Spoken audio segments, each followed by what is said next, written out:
There are 3 exotic armor pieces that are at the heart of the only builds you will ever need in Destiny 2.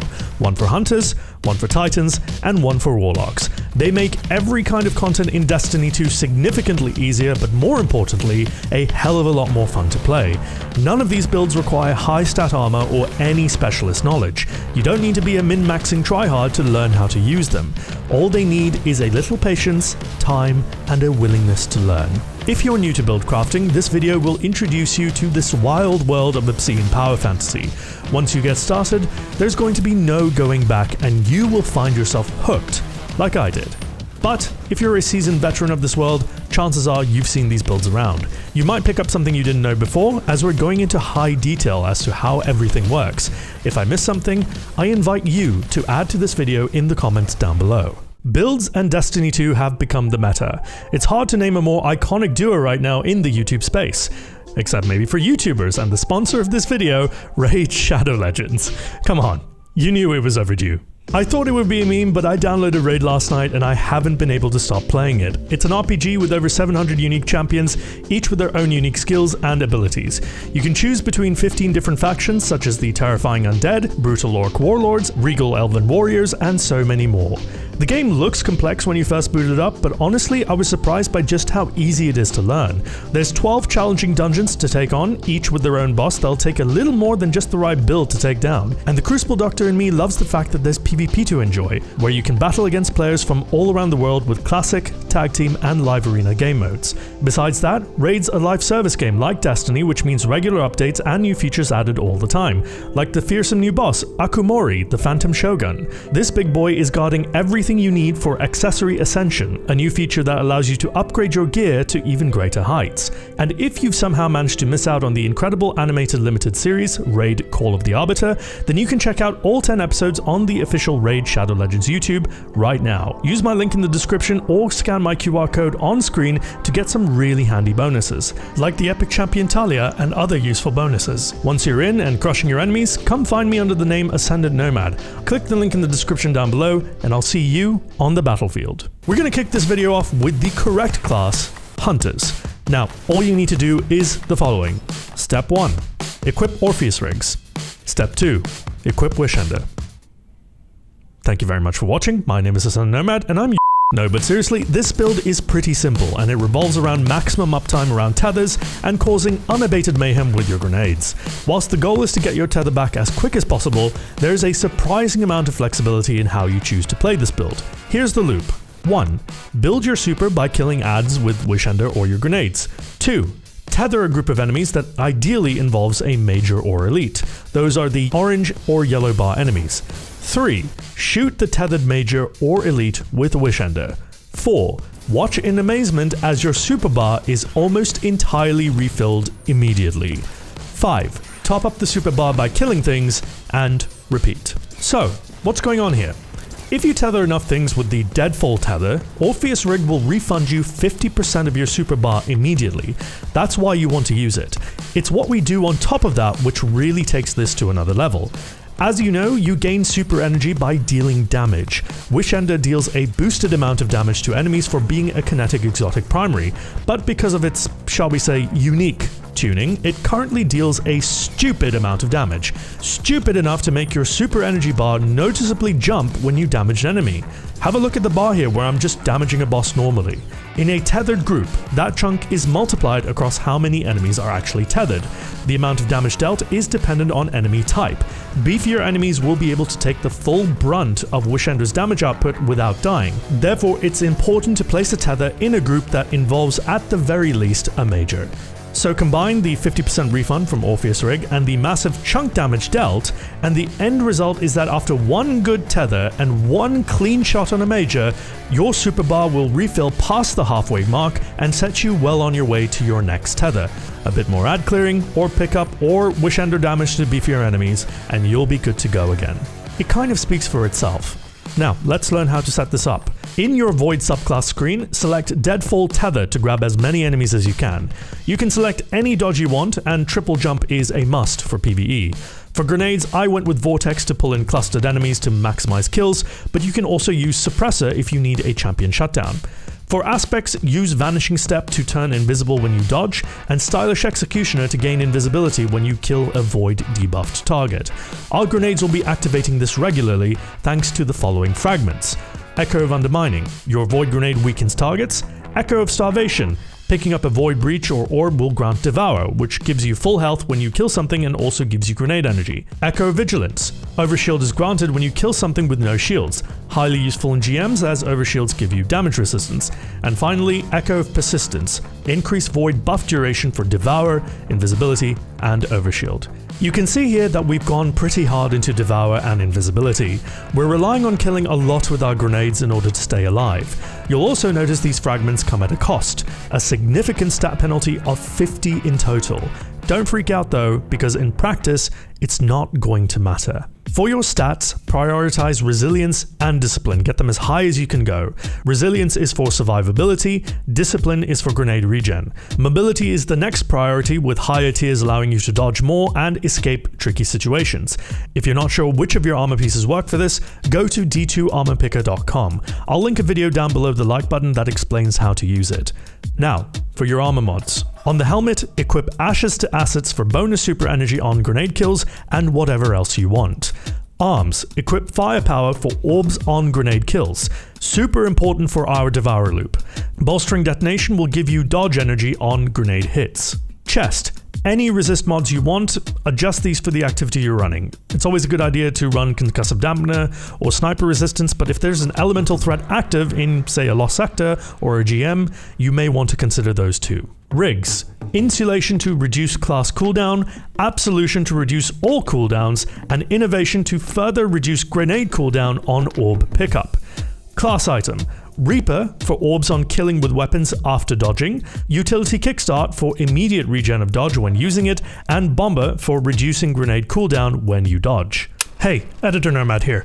Two mods I just listed for this build, Bolstering Detonation and Utility Kickstart, have been disabled by Bungie right as I was making this video. Both these mods are more nice to haves and aren't super essential. When you make this build for yourself, use their energy on anything else you want, as the build itself is pretty juiced as is. Once the mods get re-enabled, go back and change them. Hopefully by that time you'll have had enough experience trying the build to understand how they fit into the bigger picture. Anyways, back to the video. Basically, this armor setup is just orbs, orbs, orbs for days. Orbs will help keep you alive because picking one up grants Devour. Picking them up reduces your grenade cooldown. Using a grenade kills your enemy, gives you your dodge back, and makes orbs. In essence, you've just become unkillable. This build is broken with a capital B, and the B stands for Beyond Incredibly Stupid. And then Wish Ender for the tethers. Tethers for Wish Ender chunk damage, which refills the super bar. Grenades for the stragglers. Devour for picking up orbs. For even better results, use a special weapon with destabilizing rounds like Basso Ostinato, Harsh Language, or Nessus Ablation to proc Stylish Executioner on enemies that are volatile. It's so dumb. The biggest downside is that this build does not work well for content that does not have heaps of enemies being thrown at you or do not take kindly to dying quickly. But the whack thing is that as fun as grenades are for ad clear, in situations where patience is required, Wish Ender is a long-range behemoth that will kill everything and get your tethers up in swift fashion anyways. Then you'll have no problem clearing the field. It works for ad clearing in raids, for underleveled areas, and even taking your time in GMs. As a hunter, you really can't ask for anything else. Titans, your chosen armor piece is Syntheseps, in an arc season, with knockout. Yeah, you know where this is going, except you don't, because this is even better. Enter the Hammer Titan. You've seen the best of the best clear endgame encounters using the Bonk. The Bonk conquers all. The Bonk makes you unkillable. Now we're going to learn how to bonk together. And this build is even simpler to execute than the Hunter one. Titans do not need to concern themselves with the intricacies of setup. After all, why use many action when few do trick? The loop is 1. Equip Syntheseps and the throwing hammer from the Solar subclass. 2. Throw your hammer at a red bar to kill it. Then pick it up and throw it at another enemy. Then pick it up and throw it at some more enemies. Titan-like punch. Hammer, punch harder. The throwing hammer is so unbelievably strong that it makes short work of mages and champions. Always aim at the biggest part of your enemy when throwing, and if possible try to throw it downwards so that in the event that it misses, it just hits the ground once and doesn't bounce too far away. It will bounce off your enemy on a hit, so make sure you're always close enough to pick it up. For our subclass, any barricade or jump will do. Select throwing hammer for your melee and the healing grenade. Since you're close quarters and your hammer is doing all the work, healing on command is very handy. For aspects, select Soul Invictus to get sunspots on targets that have been defeated from your hammer. Sunspots damage enemies and heal you when inside. Then select Roaring Flames, as final blows with your hammer grant you a stacking bonus to your abilities and ignitions. For fragments, you honestly have a lot of flexibility in what you use here. I went with Ember of Torches for Radiant, Ember of Searing for creating fire sprites and hammer energy in case I yeet one into the stratosphere, Ember of Mercy for restoration when I pick up those fire sprites, and Ember of Solace to extend that restoration timer. It's totally possible to swap Mercy and Solace out for Ashes and Eruption to play up the ignition potential too, but I find that fire sprites and restoration are a lot more consistent. As for the build, prioritize resilience and discipline as high as you can to tier 10. Having that healing grenade up more often than not is key to keep the chains going. Tier 10 resilience will make you very hard to kill. Now, for the build. Helmet. Hands-on is essential, the rest is up to you. Syntheseps, heavy-handed for orb generation on melee kills, and impact induction for reducing your grenade cooldown when you hit someone with the hammer. Chest is your standard affair of resist mods, like the Warlock. Base this on the activity you're playing. Legs, better already and recuperation to help health regen on orb pickup. Absolution as a bonus for reducing all cooldowns when you get those orbs. For the class item, Outreach to reduce the melee cooldown when you use your barricade, Reaper for orb generation for the times when you need to shield up and use your weapons. The rest can be whatever else you want. I put Bomber on mine. Now, there are two major things that you must be aware of before you try this build. Firstly, you need to change your controls to turn off auto melee. With Syntheseps, if you're within earshot of an enemy and you hit your melee button, you will lunge a great distance to punch them instead of throwing a hammer. You do not want this to happen. Instead, head to your controller or keybind settings, select custom in the dropdown and unbind auto melee. Set charge melee and uncharge melee to the same button on controller, ideally different buttons if you have a pro controller or if you can handle pushing something else. On keyboard, same deal, 2 different buttons if you can handle it. If you have it set to 1 button for both, the game will prioritize the charged melee option if you have full melee energy, otherwise it will input a standard punch. Do not skip this step, otherwise this build will not work.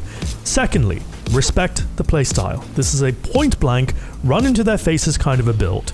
Charge in, throw your hammers, get your sunspots going, and pick up fire sprites religiously. You need to move fast, and you need to be quick. You can't dilly-dally because in many activities, even with tier 10 resilience, being surrounded is a death sentence.